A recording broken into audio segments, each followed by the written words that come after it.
श्री राम भक्तों,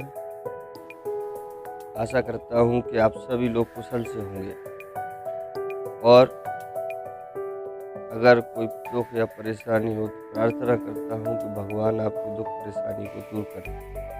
चलिए हम श्री रामचरित कथा को आगे की ओर ले चलते हैं और पहले क्या हुआ, पहले क्या था रामचरित कथा में, जो भी आपको सुनना हो तो इससे पहले की वीडियो देखिए, आपको पता चल जाएगा। शुरू से उसमें मैंने सारी रामचरितमानस की कथा को कहा है। चलिए अब आगे की श्री रामचरितमानस कथा को बताते हैं। जैसा कि पहले हमने आपको बताया था, प्रभु ने छल से उस स्त्री का व्रत भंग कर दिया और देवताओं का काम किया। जब उस स्त्री ने यह भेद जाना तब उसने क्रोध करके भगवान को शाप दिया। इस लाइन को सही मायनों में समझने के लिए किस स्त्री ने, कौन से प्रभु ने क्या शाप दिया, क्या मान भंग किया, क्या किया, जानने के लिए इससे पहले के वीडियो देखिए। और अभी हाल फिलहाल में मेरे वीडियो में आपको किसी भी एक भी वीडियो में कोई विज्ञापन नहीं मिलेगा, तो आप बिना टेंशन के कि विज्ञापन आ जाएगा, इस टेंशन को दूर रखकर आप इन वीडियो को देख सकते हैं। और इसमें सबसे सुंदर श्री रामचरितमानस कथा का वर्णन है। चलिए, तो लीलाओं के भंडार कृपालु हरि ने उस स्त्री के शाप को प्रमाण दिया, स्वीकार किया। वही जलंधर उस कल्प में रावण हुआ जिसे श्री रामचंद्र जी ने युद्ध में मारकर परम पद दिया। एक जन्म का कारण यह था जिससे श्री रामचंद्र जी ने मनुष्य देह का धारण किया और मनुष्य योनि में जन्म लिया।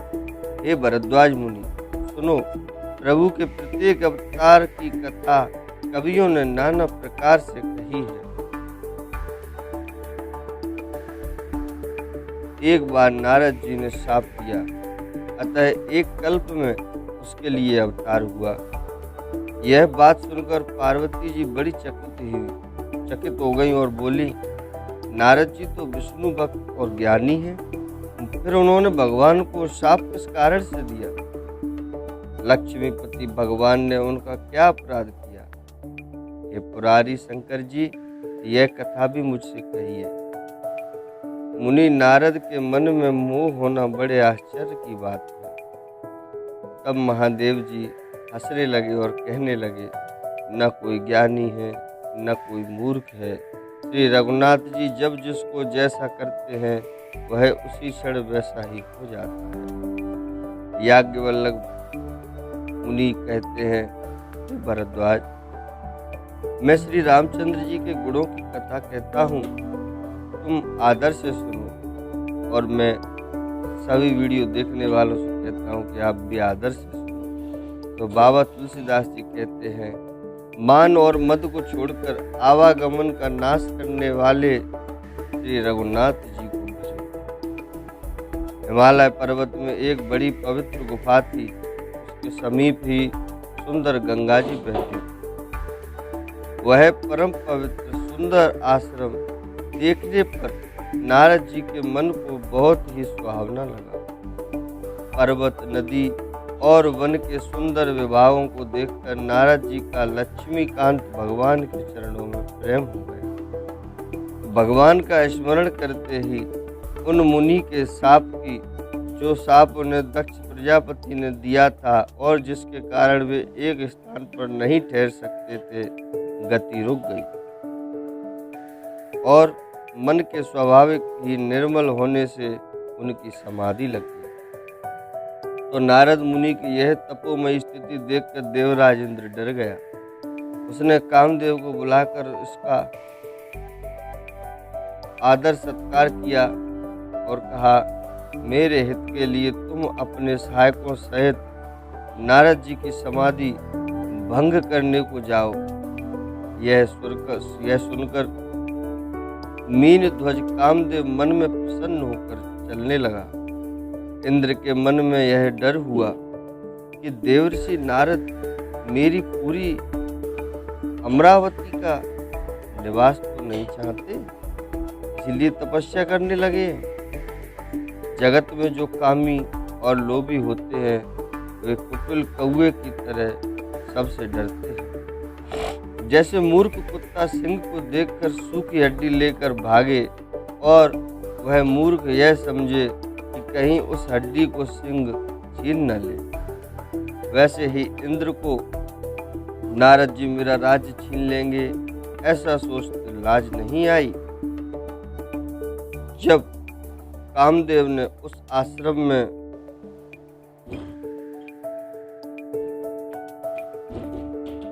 पहुंचे तब उसने अपनी माया से वहां बसंत ऋतु को उत्पन्न किया। तरह तरह के वृक्षों पर रंग बिरंगे फूल खिल गए, उन पर कोयलें कूकने लगीं और भौरे गुंजार करने लगे। कामाग्नि को भड़काने वाली 3 प्रकार की शीतल, मंद और सुगंध सुहावनी हवा चलने लगी। रंबा आदि नव युवती देवांगनाएं जो सब की सब काम कला में निपुण थी, वे बहुत प्रकार की तानों की तरंग के साथ गाने लगी और हाथ में गेंद लेकर नाना प्रकार के खेल खेलने लगे। कामदेव अपनी इन सहायकों को देखकर बहुत प्रसन्न हुआ और फिर उसने नाना प्रकार के माया जाल किए, परंतु कामदेव की कोई भी कला मुनि पर असर न कर सकी। तब तो पापी कामदेव अपने ही नाश के भय से डर गया। लक्ष्मीपति भगवान जिसके बड़े रक्षक हों, भला उसकी सीमा की कोई खा ले सकता है, कोई दबा सकता है क्या? नहीं। तब अपने सहायकों सहित कामदेव ने बहुत डरकर और अपने मन में हार मानकर बहुत ही आर्त अर्थात दीन वचन कहे और मुनि के चरणों को जा पकड़ा।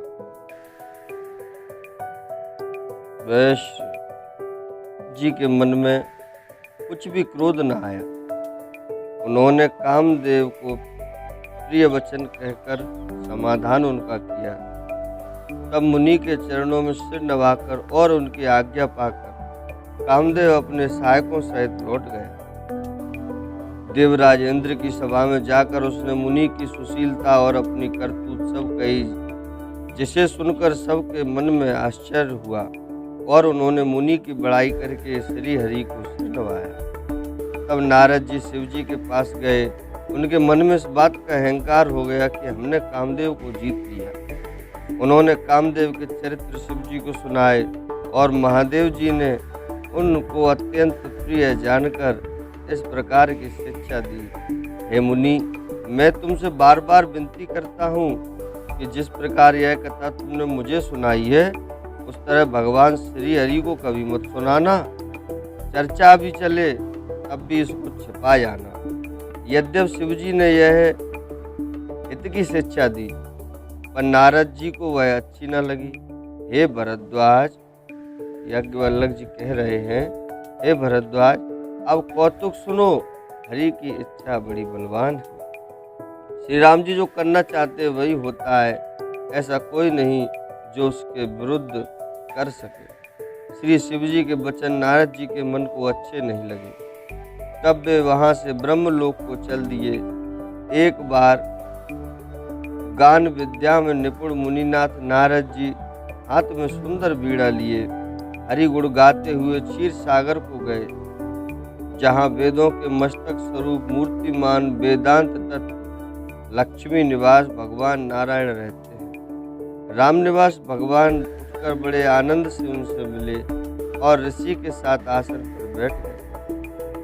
चराचर के स्वामी भगवान हंसकर बोले, हे मुनि, आज आपने बहुत दिनों पर दया की।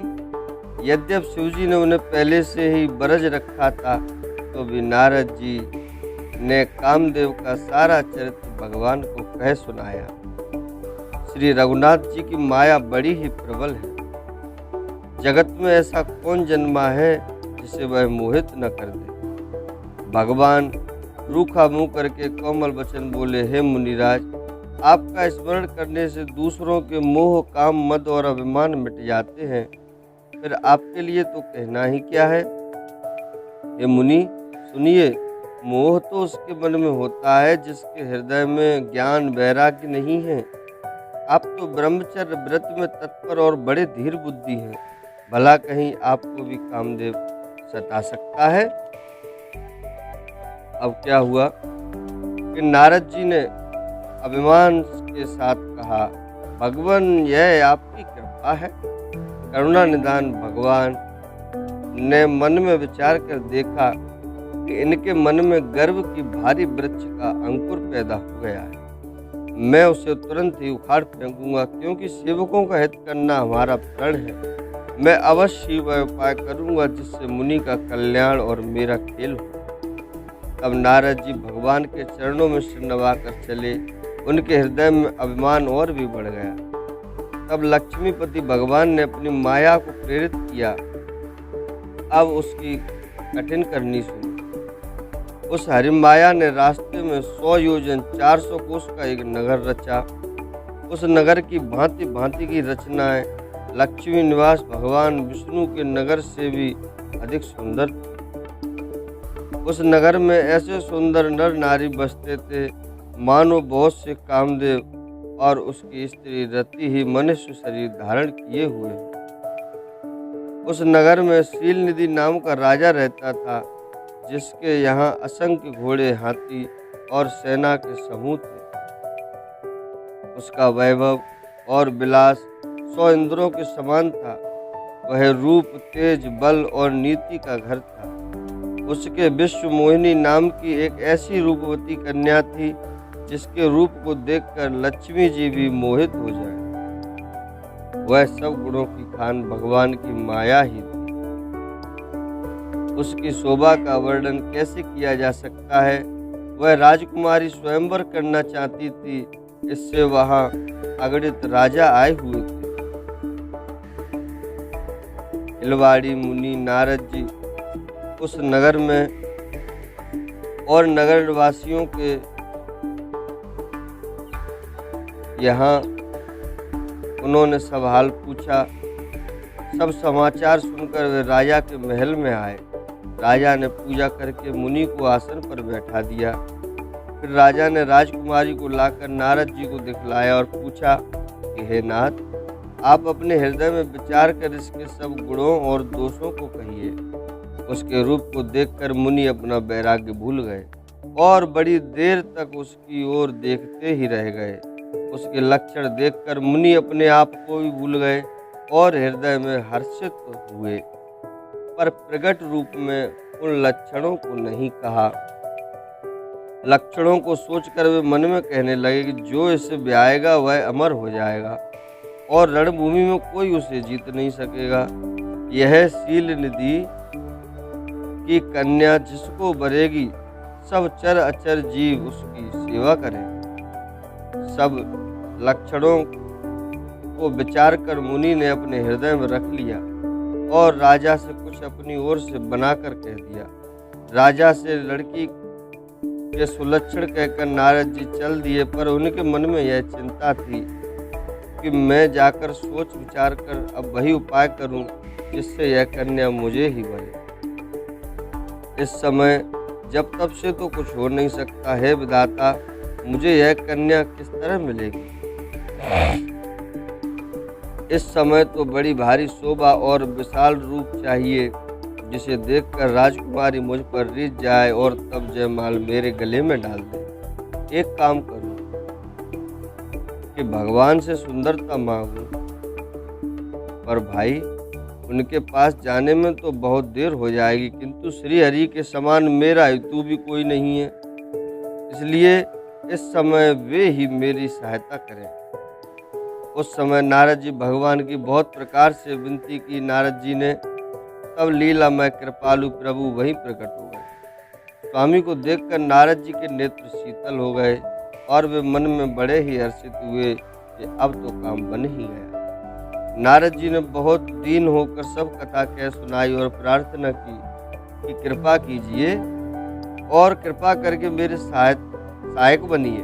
हे प्रभु, आप अपना रूप मुझको दीजिए और किसी प्रकार मैं उस राजकन्या को नहीं पा सकता। हे नाथ, जिस तरह मेरा हित हो आप वही शीघ्र कीजिए, मैं आपका दास हूँ। अपनी माया विशाल बल देख दीन दयालु भगवान मन ही मन हंसकर बोले, हे नारद जी सुनो, जिस प्रकार आपका परम हित होगा हम वही करेंगे, दूसरा कुछ नहीं। हमारा वचन असत्य नहीं होता। हे योगी मुनि सुनिए, रोग से व्याकुल रोगी कुपथ्य मांगे तो वैद्य उसे नहीं देता। इसी प्रकार मैंने भी तुम्हारा हित करने की ठान ली है। ऐसा कहकर भगवान अंतर्ध्यान हो गए। माया के वशीभूत हुए मुनि ऐसे मूढ़ हो गए कि वे भगवान की अगूढ़ स्पष्ट वाणी को भी न समझ सके। ऋषिराज नारद जी तुरंत वहां गए जहां स्वयंवर की भूमि बनाई गई थी। राजा लोग खूब सज धजकर समाज सहित अपने अपने आसन पर बैठे थे। मुनि नारद मन ही मन प्रसन्न हो रहे थे कि मेरा रूप बड़ा सुंदर है, मुझे छोड़ कन्या भूलकर भी किसी और को नहीं भरेगी। कृपा निधान भगवान ने मुनि के कल्याण के लिए उन्हें ऐसा कुरूप बना दिया कि जिसका वर्णन नहीं हो सकता। पर यह चरित्र कोई भी नहीं जान सका। सबने उन्हें नारद ही जानकर प्रणाम किया। वहां 2 शिवजी के गढ़ भी थे, वे सब भेद जानते थे और ब्राह्मण का वेश बनाकर सारी लीला देखते फिरते थे। वे भी बड़े मौजी थे।